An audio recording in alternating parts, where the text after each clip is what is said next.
Testing. We're on. Well, I'll tell you, today we're going to figure out if we're going to continue next week or not, because it'll depend on how well we get through lesson 5. Many times, for a variety of reasons, we combine 5 and 6, but right now we're scheduled only to do 5. So far, I'm going to move this over, Tim, if you can get this. So far, we can read everything up to here. And we're about to read this, and you'll notice there's not a lot of letters in this, but there's there's not a lot of new letters over here. You see all of the ones that are outlined. There's a lot of letters, but not a lot of new letters, because this is what you can read in lesson 5. And if we look at this chart, it shows that we can read the bet, r, aleph, shin, tav, lamed, hey, final mem, yud, very narrow, very straight vav, the pizza tzadi, avet, achet, a final chaf, ayin, pe, nun, and fe in the order that we were taught. So now we do these, and by the end of the day, we will have gotten through the whole first day of creation. There's some really awesome stuff going on in the whole first day of creation that I'm looking forward to working on with you. But first, we get to sing the Aleph Bet song. Ready? Go. Aleph Bet Vet, Aleph Bet Vet, Gimel Dalet Hey, Gimel Dalet Hey, Vav Zayin Chet Tet, Vav Zayin Chet Tet, Yud Kaf Chaf, Yud Kaf Chaf, Lamed Mem Nun, Lamed Mem Nun, Samech Ayin Pe Fe, Samech Ayin Pe Fe, Tzadi Kuf Resh, Tzadi Kuf Resh, Shin, Sin, Tav, Ba Ba Da Ba Dam, Shin, Sin, Tav, Ba Ba Da. By the way, that melody was written by Debbie Friedman of blessed memory. There's more to it that goes like something like, let's learn the Aleph Bet, simple as it can be. Let's learn the Aleph Bet. Next time, please sing along with me. But there are other melodies too.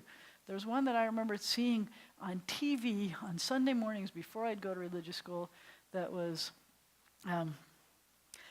Aleph Bet, Gimel Dalet Hey, the Hebrew alphabet I say, Vav and Zayin, Chet and Tet, I'll soon know them all, I bet. Yud, Kaf, Lamed, Mem, that's the way to study them. Nun, Samech, Ayin, Pei, to the end let's make our way. Tzadi, Kuf, Resh, and Shin, time to fit the last ones in. Sin and Tav make up the score. Now let's sing it all once more. We're not going to do that again. But anyway, there are a bunch of Aleph Bet songs that I've heard. There's some awesome ones that they're doing now on YouTube. I should link to some of those. I've posted them, but some of them are really pretty cool. There's this. So Sesame Street does it too. Sesame Street has Israeli versions. It's called Rehov Sum Sum, the Sesame Street. And they have a whole bunch of characters that are only Israeli. And then they have some where they do it. And if you remember in the old days of Sesame Street, where sometimes they would take the same songs and do it, and then have a Spanish version when they were teaching Spanish and English. They do the same thing with Hebrew. So some of it is the old ones we recognize, but with Hebrew. And some of them are brand new ones just for the Hebrew. And it's really kind of cool. The Rehov Sum Sum has gotten really good at doing that. All right, let's try some aerobics. So if you see a line under, I'm going to give you the names again, although you don't necessarily have to know the names, but I'm giving to you as we're doing it. So if you have a patach, it sounds like ah. And if you have a kamatz, it sounds like ah. I see the whole crowd is acting it out for me. If you have a chirik, it sounds like e. If you have a chirik maleh, it sounds like e. If you have a segol, it sounds like eh. If you have a tzere, it sounds like eh. If you have a kubutz, it sounds like ooh. If you have a shuruk, it sounds like ooh. I'm going to start over here now. Cholam, and the cholam chaser they call it. Either way, it's still the dot going over is going to be o. And then the kamatz katan, the saddest, most misunderstood vowel, and it sounds like o. And then we go below the line, which you couldn't hear at all. Below the line, something like that. We have two kinds of shva. One of them, this one, the farther away one, is a resting shva. See little hands? Resting shva sounds like. Moving shva, where the hands are getting bigger, pushing out, is shlicha. And then these are all moving shvas with a composite vowels, and they call it a chataf patach. This one sounds like a, and this one's chataf segol, sounds like e, and this one is a chataf kamatz, and it sounds like o. And the diphthongs that we have, this one is an o plus a y, is oi. This is an a plus a y, that's I. This is an e plus a y, that's a. So now we have reviewed everything. And it's time for us to get to our letters. I'm going to move over a little bit. I'm going to take an orange square and pretend that it's the right size, just so that you have a clue approximately of what a letter looks like, so that you can get an idea. I'm going to make very invisible lines on here. And the first letter that we're going to work on is this one. And this one is, you take your palm and you curve your palm, and then you put a cough drop in there. So the curved palm is called in Hebrew, the palm is called your kaf. A spoon, a soup spoon, is called a kaf. And you put a cough drop in there, and you get a cough drop, get it? And it sounds like it calms the cough. So this is a k, and we have these words to practice. If I take this and I take a kamatz katan, which I'm going to write in a long bottom like this, that's ko, and then a lamed, kol. This word is one of the most common words using a kamatz katan. Remember, sometimes you'll see it and you won't see that vowel looking different. But kol means all or every, so it rhymes with all. That's how I remember it. Kol comes up a lot in Torah and in prayers. With all your heart, with all your soul, with all your being. B'chol levavcha v'chol. So kol is one word. It means all or every. This one is, you take your k, curved k, palm, and these vowels. And remember, when we have two segals together, let me make this here, it's going to be, the accent's going to be on this syllable. Kelev. A kelev is a doggy. Kelev is a doggy. But let me show you something cool about that name. I take the same exact consonants, and I do this, and I can say Kalev means like a heart, which means sincere. Or you get the guy who was Kalev, the name Caleb, who was a sincere guy also. But some people might have said he was quite a dog, because Kalev is a dog. But lev is heart, and ka means like or as, so kalev means like the heart. And the last word we have that we were supposed to practice is this. We have a moving shva, and I know it's a moving shva because it's the beginning of the syllable. There's nothing else there. You couldn't end the syllable. And we have a vet in this one too. Kva with a resh. Kvar. Kvar means already. We're already ready to go on to the next letter, kvar. So now you've got k, the kaf, the palm of your hand, or the soup spoon, the k. And it means, as a prefix, it means like or as. The word that we have in here is a good word. I want you to know this one too. It wasn't part of the practice words at the bottom of the practice page. The word that we have in our text is this word. How would you say that? Ki. So you have k, and e is ki. So ki in modern Hebrew, most of the time you're going to think of it as because. Ki, because. In this text, you're going to recognize the text. In this text, it's going to feel like that, as, you'll see. But it means because, and in modern Hebrew, there's going to be kind of a feeling and intentionality about a because. The next letter starts the next word. This one's kind of fun. This is one that I know it's going to sound impossible to you, but some people get this one confused with another letter. And when I show it to you, you're not going to believe me until I show them together, and you're going to say, oh, I see how some people do it, but I'm never going to do it. We're going to start it like this. I'm going to do, another color. Give me another color. So we're going to start in the middle. We're going to go up and down and bottom and up. I like to call this the tear at the top, tet. It sounds like tear at the top, tet. Sometimes you'll see it a little rounder than that, but mostly in block, I'm going to write it something like this. So you see a tear at the top. We've already learned the tav at the end of the alphabet, and I've already told you that you don't need to have two of the same consonants. So here we have two t sounds. In English, we don't officially have two t sounds. So what's the difference here? The tav is more of a splat the tongue on the top of the roof of your mouth. T. It's a big splatted tongue. But the tet is more like a dainty t, where you take the tip of your tongue and you put it just to the back behind your teeth. T, t, t. So t and t, t, t. So can you hear the difference? No, I can't hear the difference, Rabbi, so I'm going to tell you, don't worry about it then. Just say it, however you say it. Very few people can hear the difference. Very few people will make the difference. If you t either way, we'll be fine. I want to show you something really cool about t. One of the coolest inventions to come out of Israel over the past few decades is that Israel is a desert, and they have yet been able to make the desert bloom. It's the only country in the world that started this century with more trees than it started the previous one. And part of the way it's done this, part of the way it's made the desert bloom and be able to grow its trees, is that it has developed this drip irrigation system.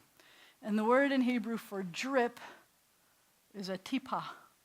Tipa, tipa, tipa. And tipa is the drip. And so what they do is this. It's really cool. I was on kibbutz where you go out into the sand and you dig these two long rows.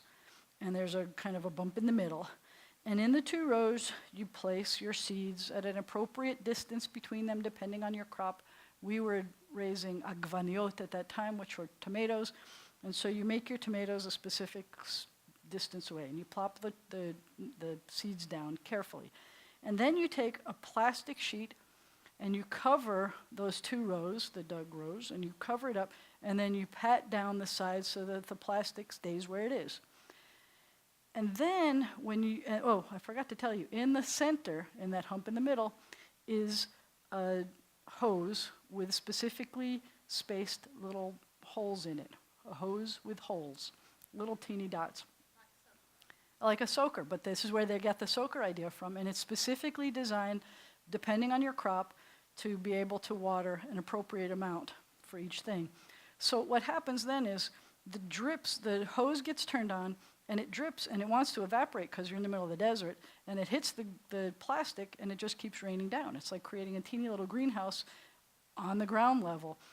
And so the plants grow, and one day, all the plants, their little heads hit the plastic, and there's an emergency. Whatever your job is on the kibbutz, everybody has to go out into the fields, and they take these little razors, and they make a little X next to where the plant heads are, a specific distance apart from each other. So if, let's say, there was a stray seed, and it popped up somewhere between whatever the appropriate distance was supposed to be, you don't put a little X next to that one. He was just an unfortunate thing.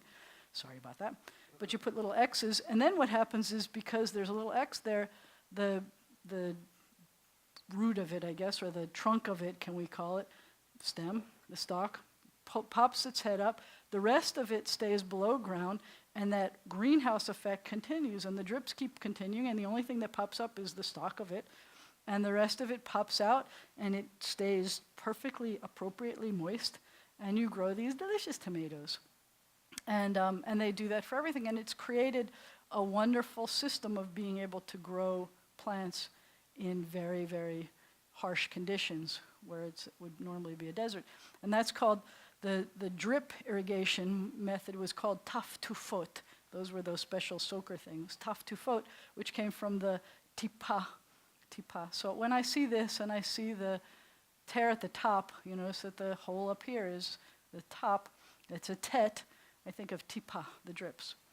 And I tell you this story, not just because it's really cool, but also because this is going to blow your mind, I'm sad to say. But this is the tet. And it's a kind of a fancy font here, where it's kind of roundish. But I can't tell you how many people confuse this letter with this letter. What? This is a mountain with a bottom is missing, and this one is a tear at the top tet. This one has a missile up there. I don't know why people confuse it, because if you learn it the way I teach it, you will never confuse them. But some people, they say, I don't know, whatever. But notice that this one has a bottom missing, and it's a mountain with a missile, and this one's a tear at the top. So if you remember this as tear at the top tet, you will never confuse the two. And the words that we have, the words we have for the tet that we're supposed to practice, one of them is tipa, the word I just taught you, which is drip. It's one of those onomatopoetic words, tipa, drip, tipa. The next word is, and I'm going to run out of a little bit of space, so I'm going to take tipa away. I'm going to show you this one. This one's handy because it puts the two letters right next to each other. That's mi, meat, ba, mitbach, mitbach. Mitbach is the kitchen. That's where the tabach, the cook, works. Mitbach is a kitchen. And the other one we had was this word, which is, when something's really tasty, you say it has, or even a person who has good taste has ta'am,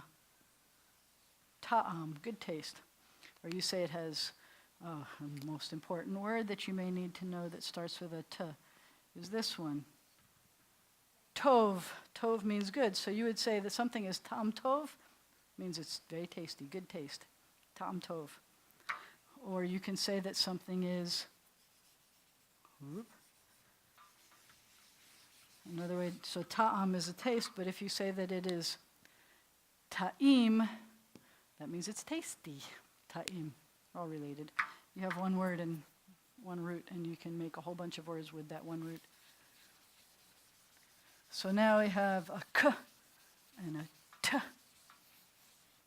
And the next letter, but what's important here is we just had, in the text, it says, we got to a part where it said, and God said, be light, vayhi or, and light was. Vayar Elohim et ha'or, and God saw the light. And we just had the answer. What happens when God sees the light? It says, ki, and there's a hyphen, tov. So I was taught that it meant, and God saw that it was good. But think about it with a little bit of a modern emphasis, I guess, that the ki can also mean because. So ki tov means because it's good. Not just that it is good, but because it's good. I think it's good to see some light, because without light you can't see very well at all. God said it was good, ki tov. God said ki tov, because it's good to see. Because, ki tov. I like that. And then one of the things that blows my mind about this story happens.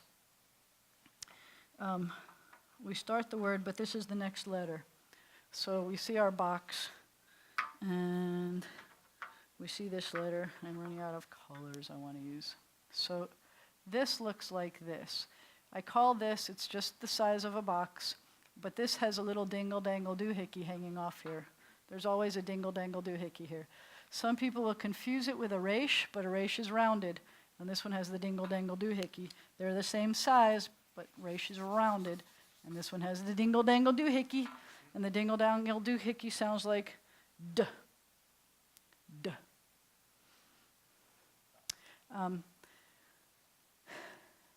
I'll talk to you about dots and things later, but this has a d.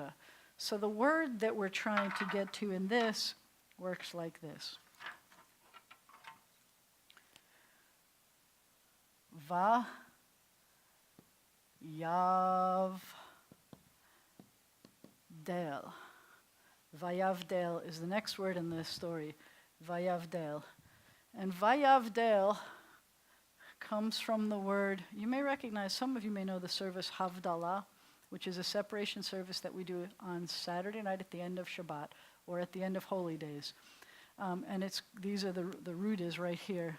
these three letters, doo, doo, doo, doo, doo, doo, doo, doo, those three letters are the roots.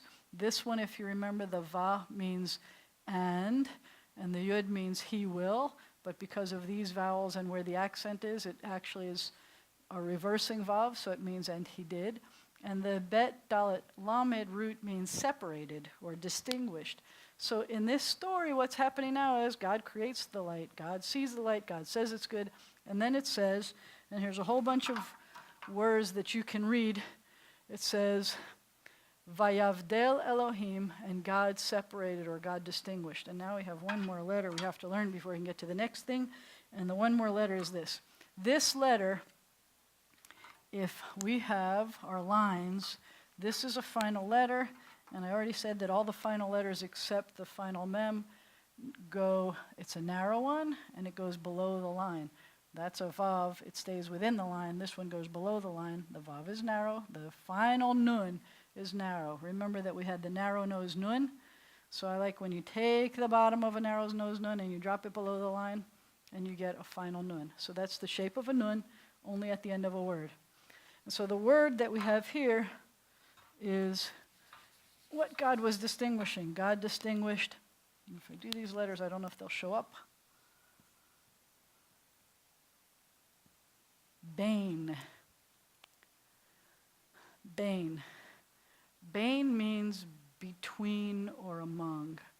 And in Hebrew, when you use the word bain, between, if you just use it once, like if I say that there were all these people here and I walked bain the people, then you usually translate it as among. But if I wanted to say that there was kind of something on one side and something on the other side, then I always have to use two bains. I would say bain the mountains and bain the valleys. But in order to say and bain, and you're not going to have to worry about this much yet, but instead of va, I'm going to say u, and instead of ba, I have to say va, but it's the same letter, but I have to take the dagesh out. This is a long vowel. We'll explain it one day. I'm just going to tell you that the expression about when something is between something and something else, like between a rock and a hard place, you're going to have to say bain, the rock, and uvain, the hard place. And that's what happens here. So it says God saw the light and said that it was good. And then it says, Vayavdel Elohim, and God separated or distinguished bain haor, between the light, uvein hachoshech, and between the darkness. Somehow God separated the light from the darkness. I don't know how God did that. I have to tell you, that line blows my mind more than almost anything else in this whole first day. I like the part about how God could whisper, be light. But the concept of separating light from darkness kind of freaks me out a little bit. Because if I have darkness and I turn on the light, now there's light. There's no separating. It's not like they were intermingled and I had to somehow pry one apart from the other.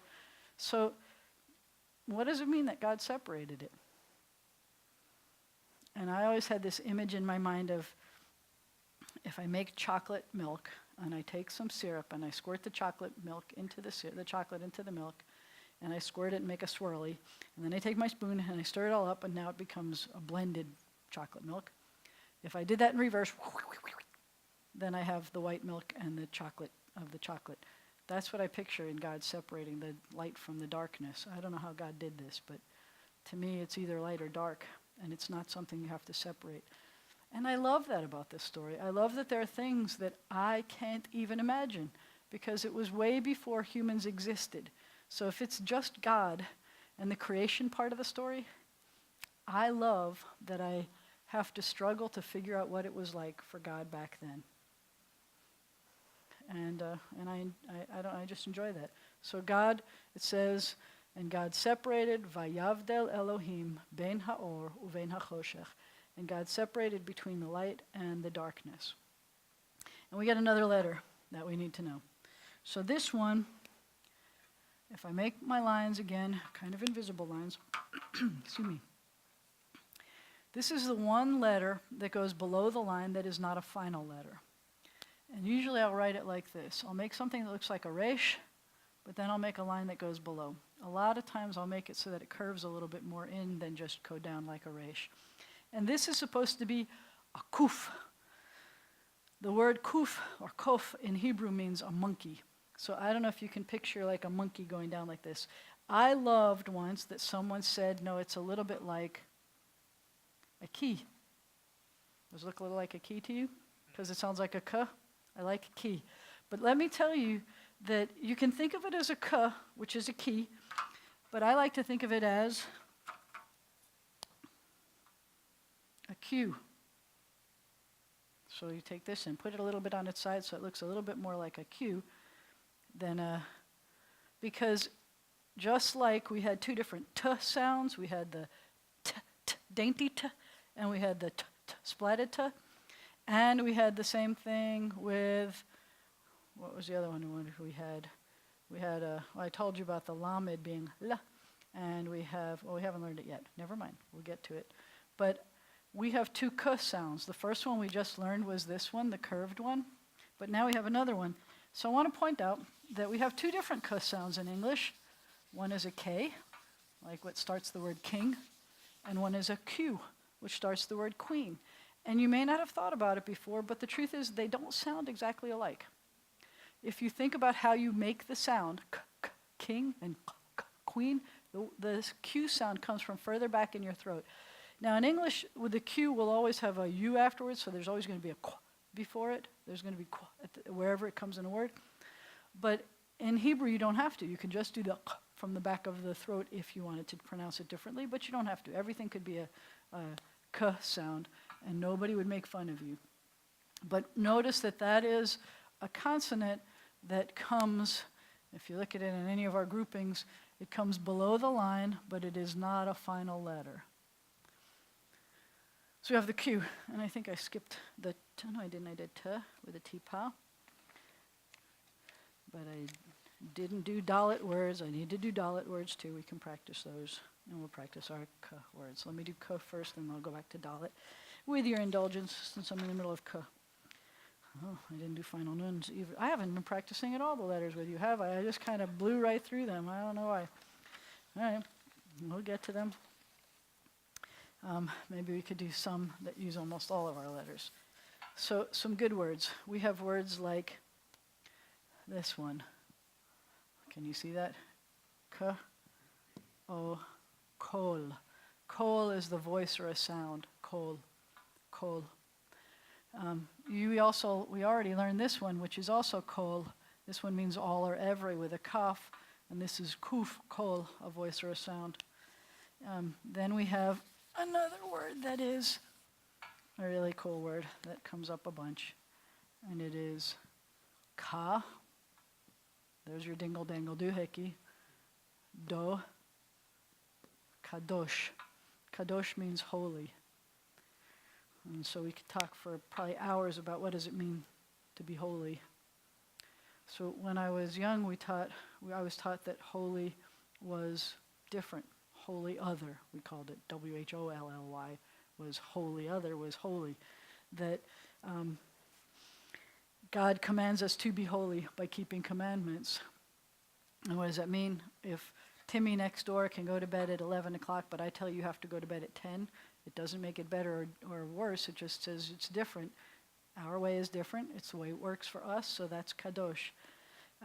Something I read recently was a really kind of an interesting article that was trying to define what holy means. It was an interpretation about when God tells Moses to take the shoes off your feet because the ground you're standing on is holy land. And he asked, what does that mean when ground is holy? And so he said, and I liked this, but you have to understand it within a context. He said it's meaningful. It's giving that thing a significance, a meaning that it might not have been. So if that's ground, and I say that ground is now meaningful to me in a special way, that it's holy ground, then what does that mean? And how does somebody else standing on it change how holy the ground is? It doesn't. Did you have a question?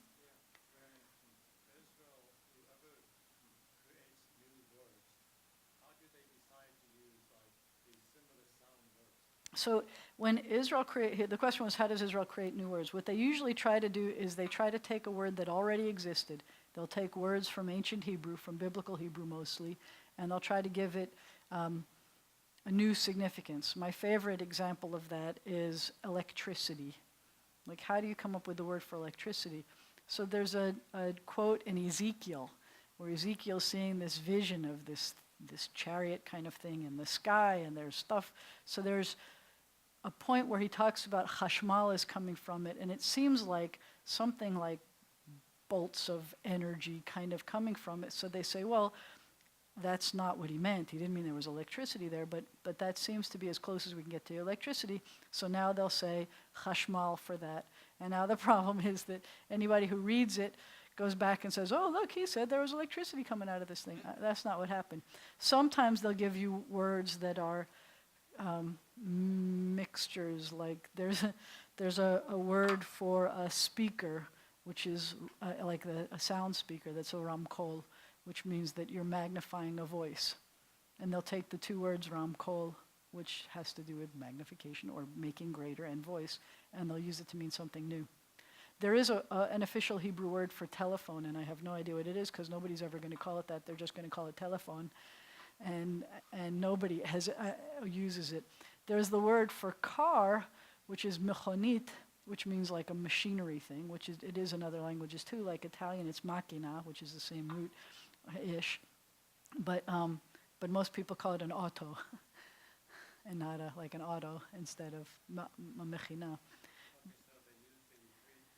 But they'll try to take a three-root letter that already exists. They'll take a three-root letter that already exists.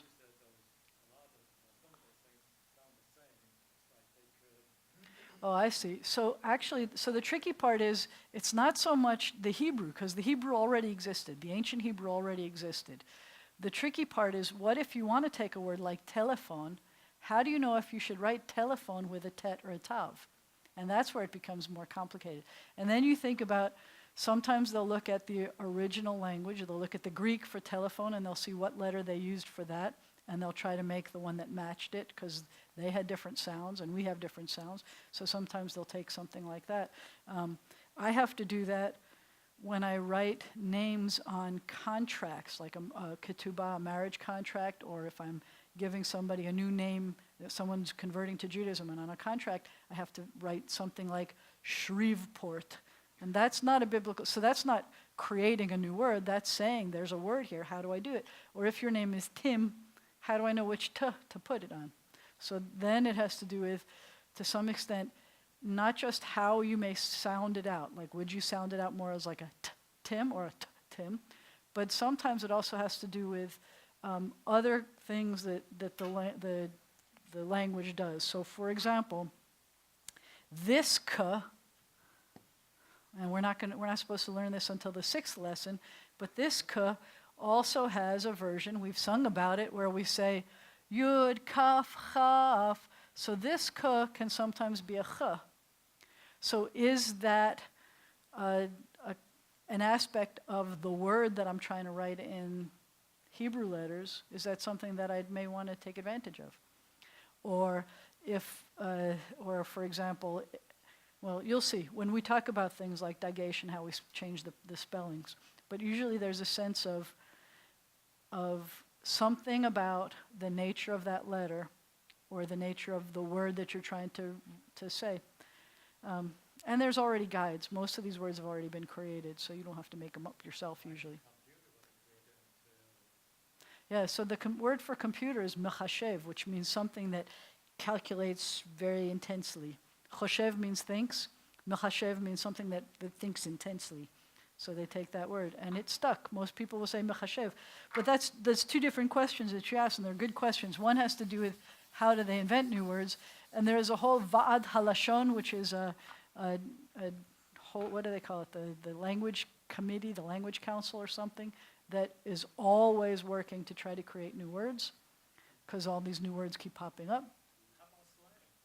Slang pops up. I'll tell you, so how about slang? A lot of slang pops up, believe it or not. We get a lot of slang from Arabic. I mean, when other languages pop into your language, then you take them and you either use them in the same way or use them in a new way. Sometimes they use it in ironic ways, and sometimes they'll use it in identical ways. But so far we still have to get through our letters, and we haven't gotten to really understanding words. It's okay, we don't understand words. Thank you, though. Those are good questions. So we did two kuf words, and I'm going to do the third of our kuf words that was practiced. This is kind of a sad word. This is a tsegolet. Kever. A kever is a grave site, or it's a grave. Kever. You may have heard of Kever Rachel is Rachel's tomb. Kever. Bet HaKvarot is one of the words for cemeteries. Yeah, exactly. When I'm wearing my lucky jacket, that would have been a better one to wear, my lucky funeral jacket. So those are some kuf words, and there are plenty. These are just some for fun for you. Let's go backwards. So final nun words. This is one of the most common words, hopefully you will hear, if you are lucky, is ken. Ken means yes. Hopefully you'll get the ken. Hopefully you won't get lo very much. Hopefully you'll get the ken very much and not the lo very much. And you'll notice that's a two-letter word. Here is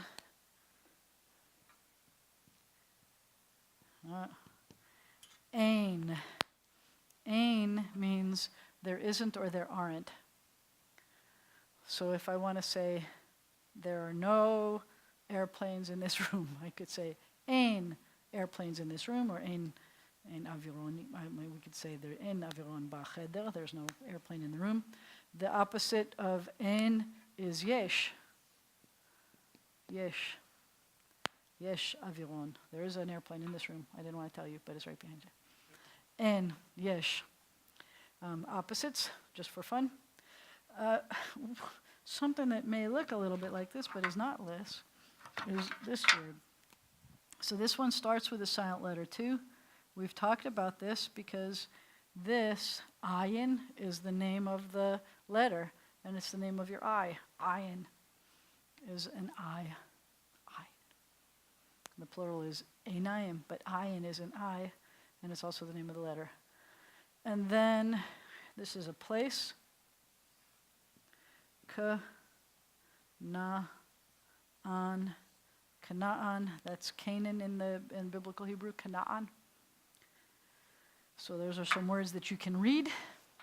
And then we erase, try to erase. And try a couple more words, because I think we didn't practice Dalet either. Mm-hmm. Yeah.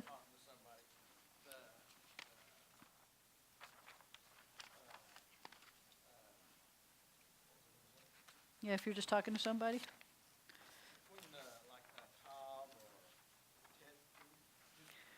You probably wouldn't notice the difference.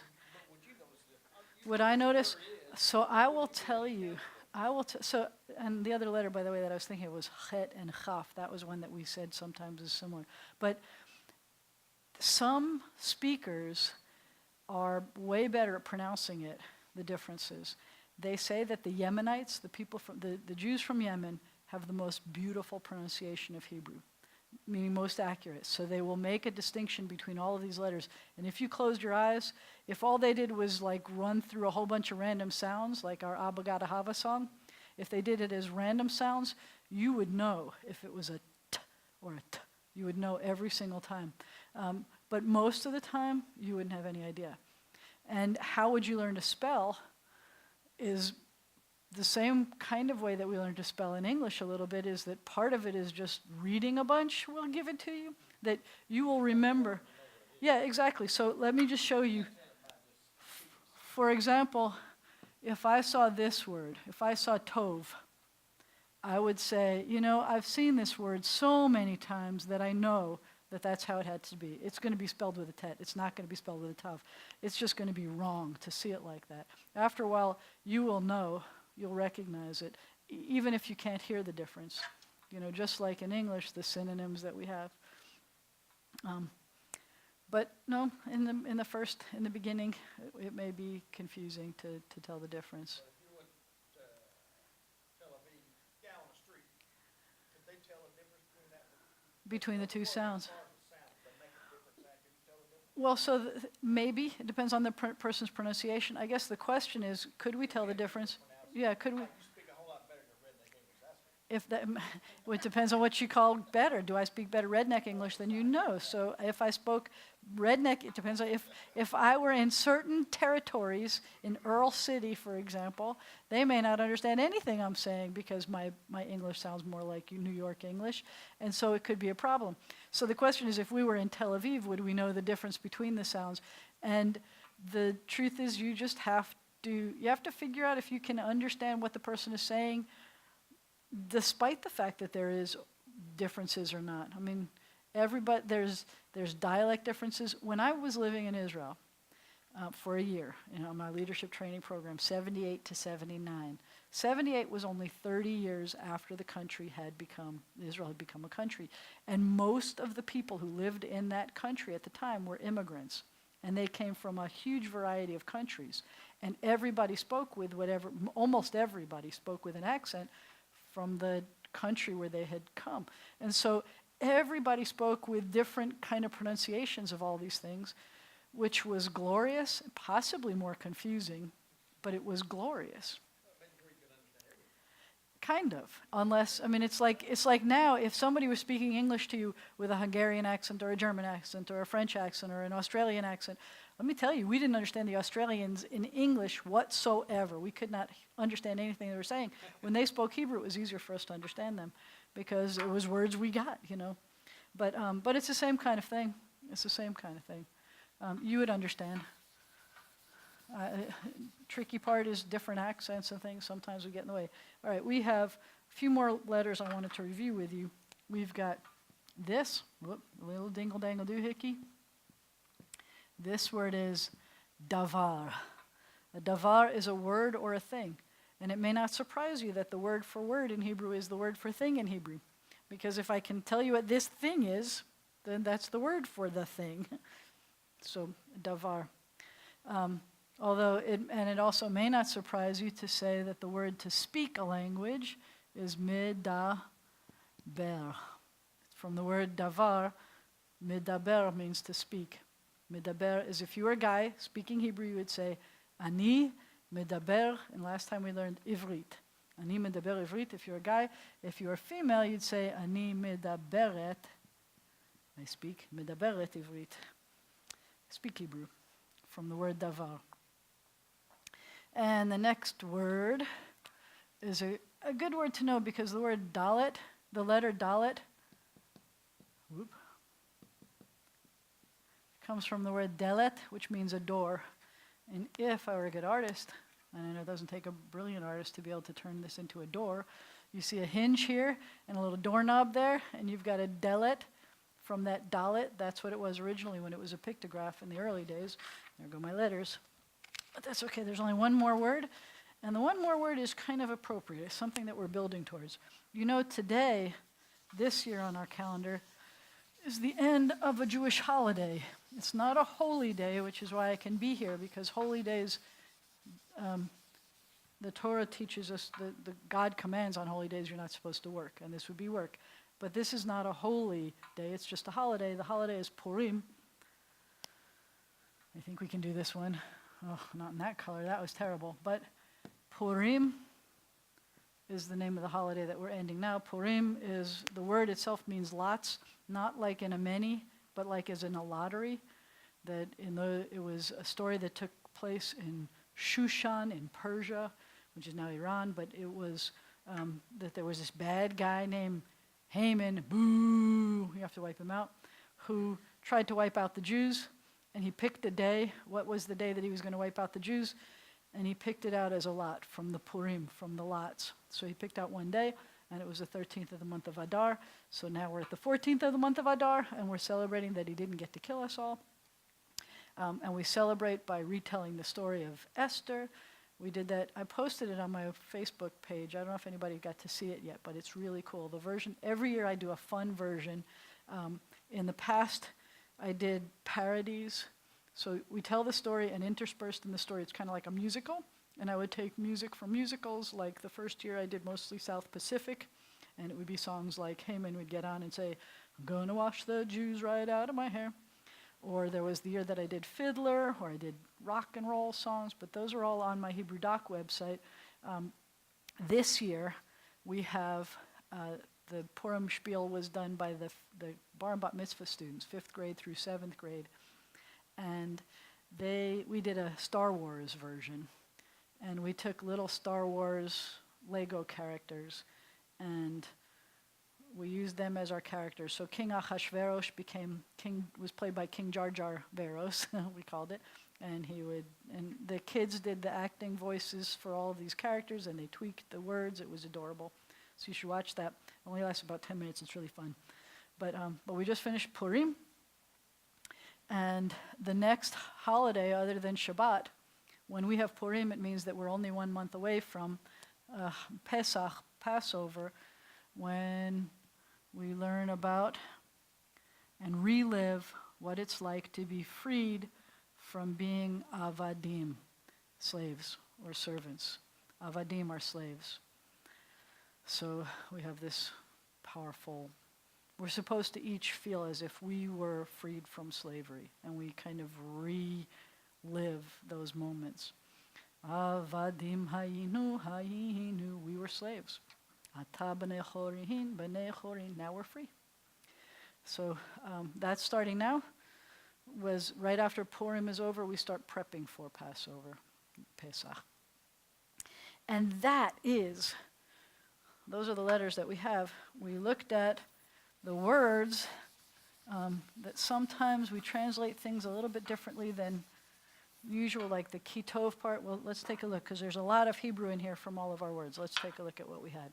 So what we had up until now, if you remember, Bereshit bara Elohim, in the beginning God created, et hashamayim ve'et haaretz, the skies and the land, ve'haaretz, and the land, hayata tohu vavohu, she was, the land was, void and unformed, v'choshech, and darkness, al panei tohom, on the face of the darkness, on the face of the deep, the tohom, the ruach Elohim, and the spirit or the breath or the wind of God, mirachefet, is hovering, al panei hamayim, on the face of the waters.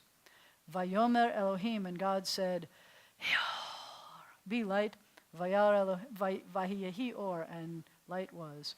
Vayar Elohim et haor, and God saw the light. And then we start with these new words. Ki tov, because it was good. Vayavdel Elohim, and God separated ben haor, between the light, uven hachoshech, and between the darkness. Vayikra Elohim, and God called laor, to the light, Yom. This is the expression that we, Yom, this is a good word, say Yom. God, what was it that God called the light?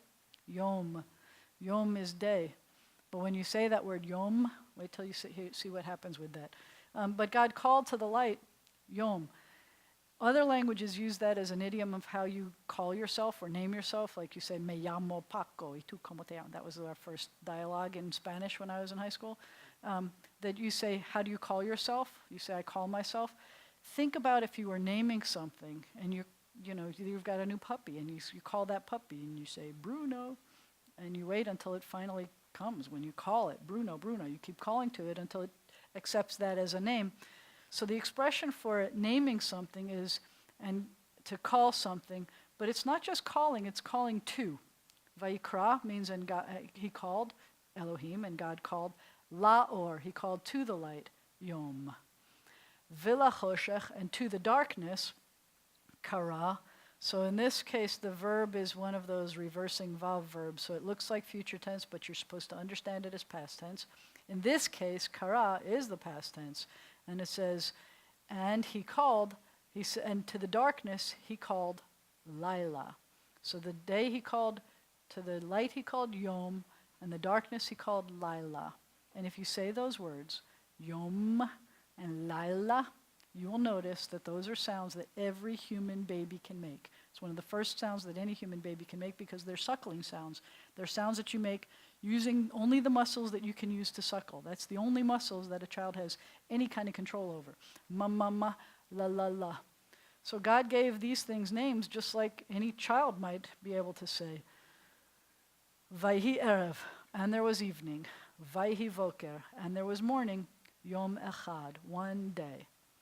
Most people have a translation that says, well, that it will say on the first day. Because after this, and we're not going to get to the second day or the third day or the fourth day in our Hebrew class, but it will say second day, third day, fourth day.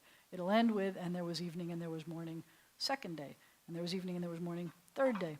But in our story, it says, Vayhi erev, and there was evening, Vayhi voker, yom echad. So it tells us a couple things. The fact that it says there was evening and there was morning means that God is defining a day, and God is saying that the day starts in the evening.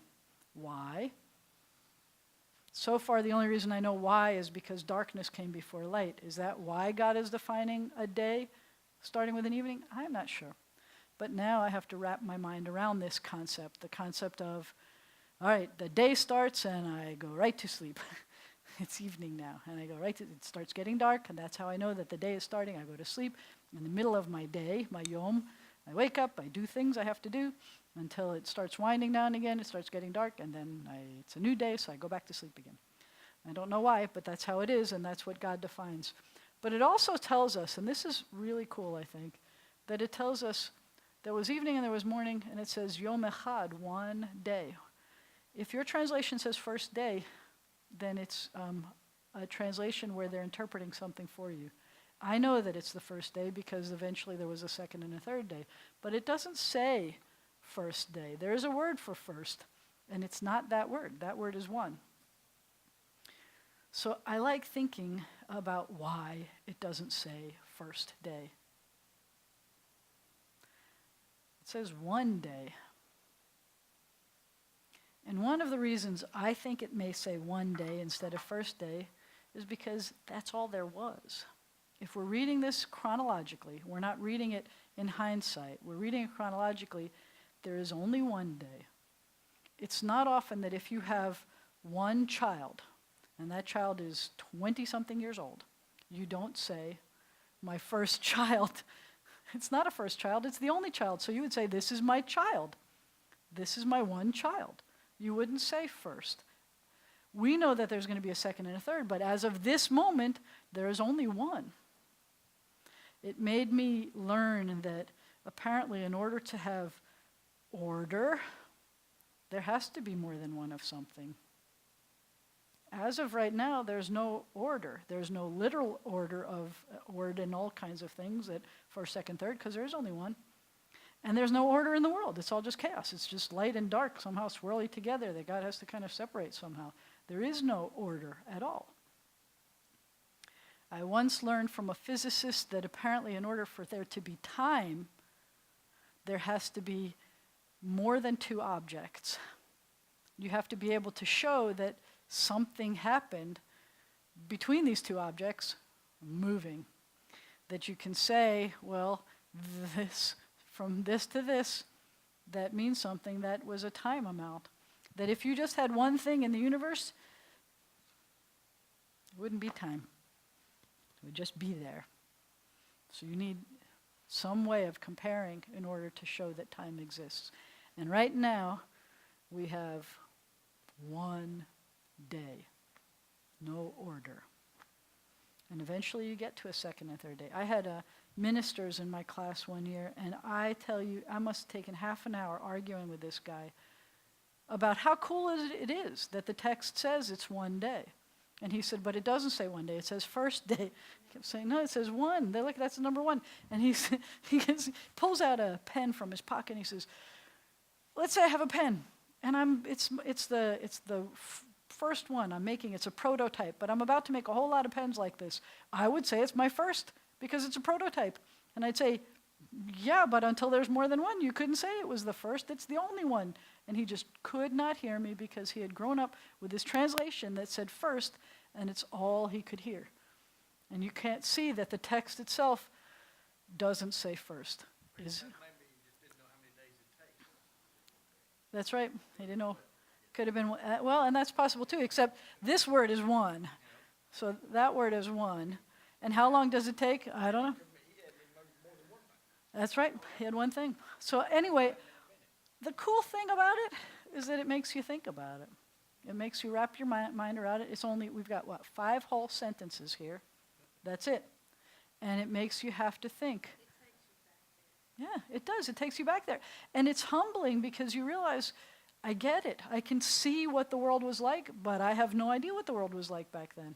I can see a creation, but I can't imagine the creation. It is beyond my comprehension. These are things I can't get. I don't know. It's beyond. It's really exciting when you see it like that. I think it's really exciting when you see it like that. So it makes God really big. There's a Jewish mystical experience that they call tzimtzum, that God was so big that God was beyond the size of the universe. But in order for God to create the world, God had to condense and compact this tzimtzum, which is the so that there's room for more world. And that's how big God is. And we realize that when we see things like this, that God is big, and I don't get it all, and I love that I don't get it all. You will hear me say often that this creation story and the other creation story, there's two so far, there's a few if you look carefully, but this is the first creation story that we get to see. It's not a recipe book. It's not like, oh, I know how you create the world. You say, be light, and poof, that's day one. I can't do that. It's not a recipe. It's just a description, a way of me interacting with the world to appreciate, if I see this, I now appreciate light in a new way. It's a little bit like, when we were little and we'd hear the myths about how the zebra got its stripe or how the elephant got his long nose or something like that. It could be how light and dark came, but it's also just me interacting in this world, appreciating that there's light and dark, that there's Laila and Yom, and that there's infancy and growing, and that there's all these things, and it's all in the story. So next week, we learn the last 7 characters, most of which you already know in some sense or another. But next week, we're not going to be looking at creation stories anymore. Next week, it's going to be a text that's this long, and we're looking at the Decalogue. And we are probably not going to read the whole of the Decalogue. It would take us a while. It's not that long, but all of these letters are also in the Decalogue, and they're not in the creation story. Some of these letters are not in the creation story at all, a whole 7 days worth, which is kind of blows my mind too, that there are letters that are not in there. That's a story into itself. Any questions about these letters? Any questions about the Hebrew? Glad you're hanging in there.